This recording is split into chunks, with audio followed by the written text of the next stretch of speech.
Welcome back, everyone, to The Deep Dive. Yeah. So today, we're diving into Chicago real estate. Okay.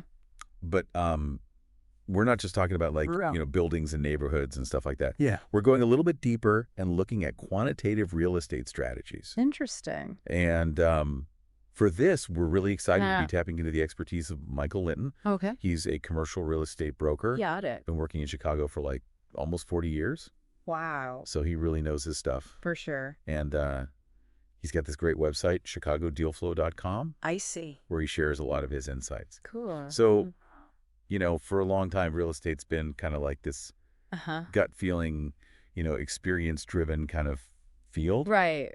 But things are changing, right? Yeah. I mean, especially when you look at Yeah. what Michael's saying about how the market's becoming so much more complex. Yeah. And there's just so much data out there now. Right. And that's what we're talking about today. Exactly. These quantitative strategies. Yeah.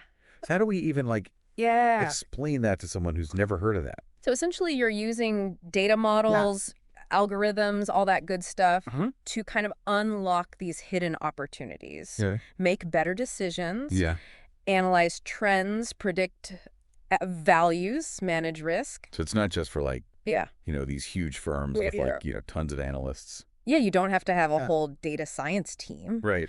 Michael actually believes that anyone can use these strategies. Cool. Individual investors, Yeah. small businesses even. Yeah. Interesting. Yeah. And this is applicable Right. beyond Chicago too, right? Absolutely. Like the principles are the same, Yeah, exactly. but we're focusing on Chicago because Yeah, because Michael, he's the expert there. he's the Chicago guy. Yeah. So what? Why are these strategies becoming so important? Well, there's a few reasons. Okay. One of the biggest ones is deeper market insight. Okay. Chicago's really interesting, right? Right. You've got all these different neighborhoods. Yeah. Each one's got its own personality, its own little market going on. You got to really dig in. You got to get granular. Yeah. And these strategies let you do that. Okay. Using data on property transactions, economic indicators, demographics even. So it's like more than just looking at Yeah. citywide averages. Exactly. It's about Yeah. really understanding what's happening at a hyper-local level. I like that hyperlocal. Yeah. So that's one reason. Yeah, and I think that's huge Yeah. when you're trying to figure out where the opportunities are Yeah. and where the risks might be. So give me an example. Okay, so let's say you're a developer and you're thinking about building a new apartment building. Okay. You're looking at two different sites. Yeah. One's in Wicker Park. Okay. One's in Hyde Park. Okay, I see. They're totally different vibes, right? Very different. So you could use these strategies Yeah. to analyze all sorts of data. Yeah. Like, what are the rental rates been like historically? Okay. What's the vacancy rate been like? Mm. Are there any big infrastructure projects planned? Interesting. That kind of stuff. Yeah, so you can get a better sense of Yeah. the pros and cons of Exactly. each location. That's the idea. Okay, that makes sense. Yeah. And that takes us to another big advantage. Yeah. The predictive power of these strategies. Okay. So by looking at historical data and identifying trends, Yeah. you can actually build models Okay. that give you more accurate forecasts Interesting. of future property values. So it's like a crystal ball almost.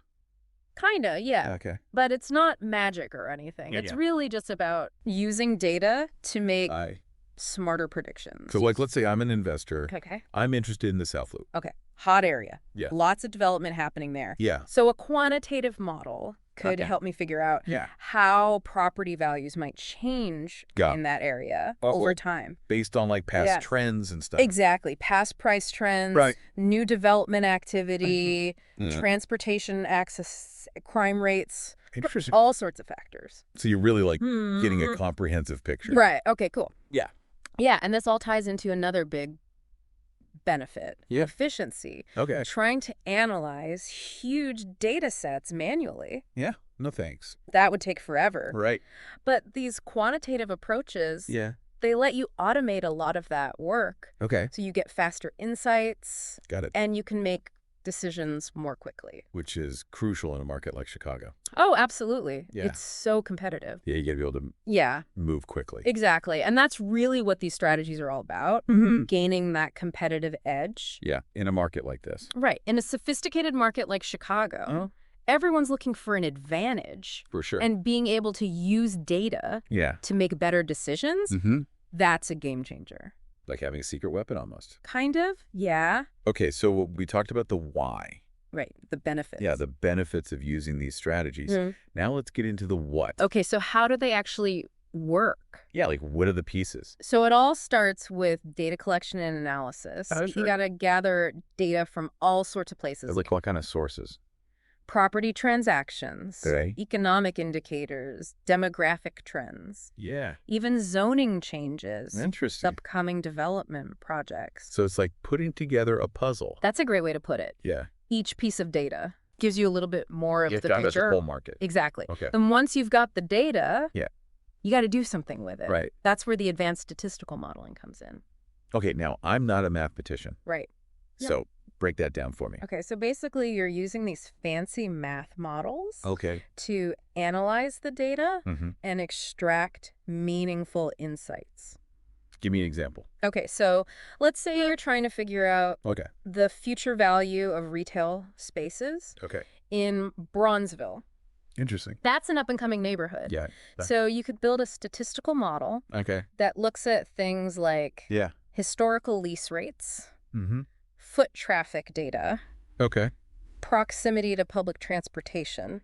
Makes sense. Even the types of businesses that are already there. Interesting. You feed all that data into the model, and it can give you a prediction of how rental rates might change in the future. So you're trying to understand like the factors that drive value? Exactly. And then use the data to kind of predict how those factors might change. That's the idea. Okay, cool. And then it gets even more interesting. Oh, even more interesting. Yeah, because now we're starting to see machine learning algorithms. Yes, AI. Everyone's talking about AI. Yeah, it's like is the buzzword. The buzzword of the moment. Yeah. But how does it actually apply to real estate? So machine learning, it's basically a type of AI that lets computers learn from data without being specifically programmed. So in real estate, these algorithms can analyze massive amounts of data. They can find patterns that humans might miss. Interesting. And make predictions that get more accurate over time. So it's like having a team of super analysts. Kinda, yeah. Yeah. Working 24/7. Okay. And we're really just scratching the surface. My bet of what machine learning can do. There's so much potential here. Yeah. So what are some of the things? It can be used to optimize portfolios. Find undervalued properties. Yeah. Even automate property valuations. Interesting. With amazing accuracy. Okay.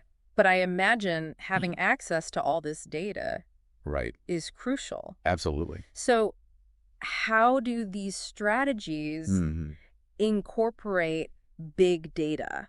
That's a key point. Okay. Michael calls it big data integration. Okay. It's about using all the information that's out there. It's not just traditional real estate data anymore. So give me some examples. Okay, so think about foot traffic patterns. Okay. You can analyze that using mobile phone data. Interesting. You can gauge community sentiment through social media. You can even assess property conditions using satellite imagery. Wow. It's So incredible. it's like layering all these different types of data. It's about getting a more holistic view of the market. And the more diverse the data sources, the better. The more powerful your analysis. Okay. Especially in a city like Chicago. Yeah, makes sense. Yeah. So I'm already seeing how these strategies could give anyone a real edge For sure. in the market. Yeah. So let's get into some real-world examples. That's good. Like, how are these actually being used? Yeah, let's dive into that. So one of the biggest ways these strategies are being used is in investment analysis. Okay. Like, let's say you're an investor and you're looking at two different multifamily properties. Okay. One's in Lakeview. Okay. One's in Beverly. Okay, yeah. Totally different areas. Right. Totally different vibes. Yeah. So you can use a quantitative model to analyze all sorts of stuff. Like what? Purchase price, obviously. Yeah. Potential rental income. Okay. Operating expenses. Even forecasts of future appreciation. Okay. And you can factor in all sorts of things. Yeah. Historical trends. Right. Economic projections specific to each neighborhood. So it's not just about like looking at the list price. Right. It's about getting a much deeper analysis of the potential risks and returns. So you're really comparing apples to apples. Exactly. You're not just looking at surface level numbers. I see. You're really digging in. And this would be helpful for someone who's maybe newer to the market. Yeah, if you don't have that deep local knowledge, right, these models can really help. Okay, cool. And it's not just about individual properties. Okay. Developers are using these strategies for site selection too. Okay. Interesting. So imagine a developer wants to build a new mixed-use project near a planned extension of the Red Line. Oh, yeah, that's a hot topic in Chicago. Yeah, transit-oriented development. Yeah. It's huge. Makes sense. So in this situation, a quantitative model could be super helpful. Okay. It could analyze all sorts of data. Like what? Demographics. Projections for ridership on the new line. Zoning regulations. Nearby amenities. Even data on competing developments. So they're really trying to figure out, like, the best spot. Exactly. They're trying to optimize the location. Also, like, predict the demand. Right. Like, what kind of units are people going to want, and what kind of rent can they charge? Oh, okay. That's cool. Yeah. It takes a lot of the guesswork out I bet. of development. Makes sense. Now, Michael also talks about automated valuation models. AVMs. AVMs, exactly. Those are getting a lot of buzz. Yeah, they're really changing the game when it comes to property valuation. So how do they work? Basically, they're algorithms that use tons of data to estimate the value of a property. So it's like Zillow's estimate. Kind of. But like more sophisticated. Yeah, especially for commercial properties. And they can give you really fast valuations that are pretty accurate. And that's important in Chicago because... Oh, yeah, because prices can fluctuate so much. Even within the same neighborhood. Yeah, the same neighborhood. It's crazy. Okay, so we can't talk about real estate. Right. Without talking about market trends. Of course not. So how do these quantitative strategies help us understand? Well, that's where the algorithms really shine. They can analyze all that data to track trends in rental rates, absorption rates. What's an absorption rate? That's how quickly properties are being leased or sold. And shifts in demand for different types of spaces. So like an investor could use this to figure out like which neighborhoods are seeing the strongest rent growth. Exactly. Or which types of commercial spaces are in high demand. That makes sense. Yeah. It's all about... So they can kind of stay ahead of the curve. Right. Stay ahead of the curve. Okay. And what's really exciting is the innovation in this field. Okay. It's constant. Yeah. Michael's seen some really cool stuff. Okay, like what? Emerging in Chicago specifically. Okay, give me the inside scoop. One of the biggest trends is ESG integration. ESG. Environmental, social, and governance. Okay, so it's not just about... Right. It's not just about financial returns anymore. They're out the bigger picture. Exactly. Investors are looking at sustainability, social responsibility, all that good stuff. Makes sense. And these quantitative models can incorporate all sorts of data on things like energy efficiency, carbon emissions, a building's impact on the community. Interesting. Even the ethical practices of the companies involved. So you could really get a sense of like the whole impact. The whole impact. Of an investment. Exactly. Okay, cool. And then there's alternative data. Alternative data. Yeah, this is where it gets really interesting. Okay, I'm intrigued. We're talking about data sources that we never even dreamed of using. Like what? In real estate before. Yeah. So think about mobile phone data. We can analyze that to understand foot traffic patterns. Interesting. In retail corridors. So retailers can use that to figure out the best locations. Exactly. Or to see how effective their marketing campaigns are. Or even to optimize staffing levels. Based on predicted customer traffic. So it's like getting a real-time view of how people are moving through the city. Yeah, it's like you're seeing the city breathe. Oh, okay. And then there's social media. Oh, yeah, everyone's on social media. Everyone's on social media. So what can we learn from that? Well, we can identify up-and-coming neighborhoods, gauge public sentiment about specific areas or developments, even get a sense of what kind of properties or amenities people are looking for. So if I'm seeing a bunch of Instagram posts about a certain neighborhood, that might be a sign. That could be an early indicator that it's getting hot. Okay, cool. So we've got ESG. We've got alternative data. What else is there? Yeah. What else is on the cutting edge? Well, Michael also talks about predictive maintenance models. Okay, what's that? This is where the Internet of Things comes in. Okay. IoT. IoT, exactly. I've heard of that. Yeah. So by connecting sensors and devices within buildings, we can collect all sorts of data. Like what? Energy consumption, equipment performance, even air quality. So it's like giving the building a nervous system? Exactly. Yeah. And then we can apply machine learning to that data to create models that can predict when equipment might fail or when maintenance is needed.